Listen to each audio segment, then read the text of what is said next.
Hey, so in this video, we're going to be talking about the difference between online arbitrage and retail arbitrage. So let's start with an explanation of what both of these terms means.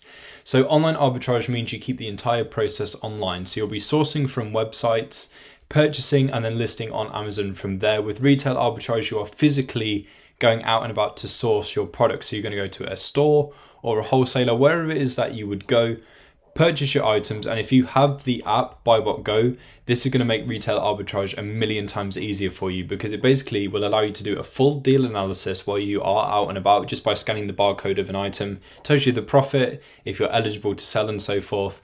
And then, assuming that all is well, you'd proceed to purchase the item and then continue with it in the way that you would, whether you are fulfilling the item with Amazon or doing it yourself.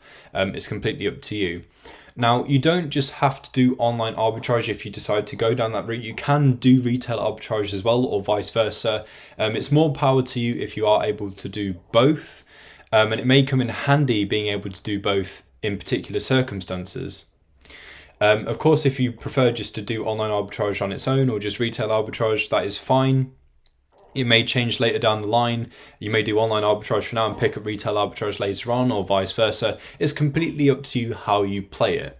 So let's talk about a couple of the perks and disadvantages to both. So with online arbitrage, of course, it is a lot more flexible because you can do this at any time. So whether it's just before bed, whether you are waiting for a hospital appointment, whatever you are doing, you can just get on your phone or on your laptop or on your tablet, look up various websites, find items and so forth, and you can do it all in your own time.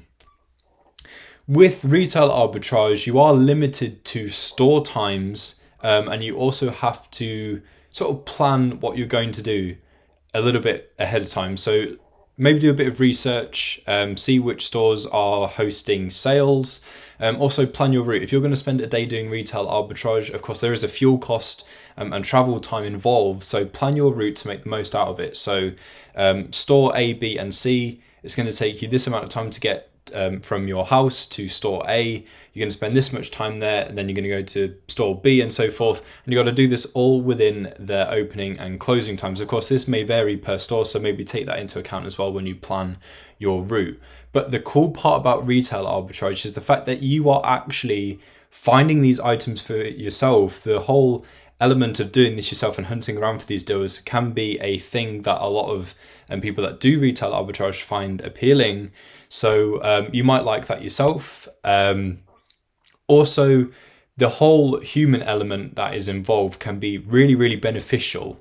So if you build up good relations with someone at a particular store, for example, they can help you with maybe you need boxes, maybe they know when the next shipments for particular items are coming in. Maybe they know when a sale is coming up.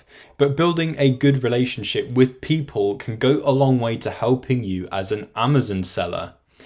You can also do things like negotiate prices depending on the circumstance and where you are, what type of store it is and so forth. So especially with wholesalers, there might be a way that you can perhaps negotiate pricing and such with the wholesaler. And so that whole element is something that you may miss out on when doing online arbitrage. And of course, there might just be a day when the manager of a particular store says, look, I'm sick of seeing these things on the shelf. Let's reduce them and clear them out today. And they'll do that. And that's something that you may miss out on, again, when doing online arbitrage. But with doing online arbitrage, it's easier to find sales. Most websites will have a clearance sort of section, or they'll announce in a banner or something that, look, there's a sale going on, there's a discount, there's a deal. You'll be able to take advantage of things like cashback sites, voucher websites and so forth that you can apply at the checkout, get a discount and so forth. And so there are plenty of perks to both. If you had no internet, for example, on a particular day, maybe the internet company sends you an email saying, look, we're doing maintenance, you're not going to have anything for the next couple of hours. At that point, if you really need to go out and source, retail arbitrage is going to come in super, super handy. So being able to do both can come in really handy. As I say, depending on the circumstance, you might find yourself in a situation where if you do online arbitrage, you may not be able to do everything that you want to do in that day, in which case retail arbitrage comes in very handy, or vice versa.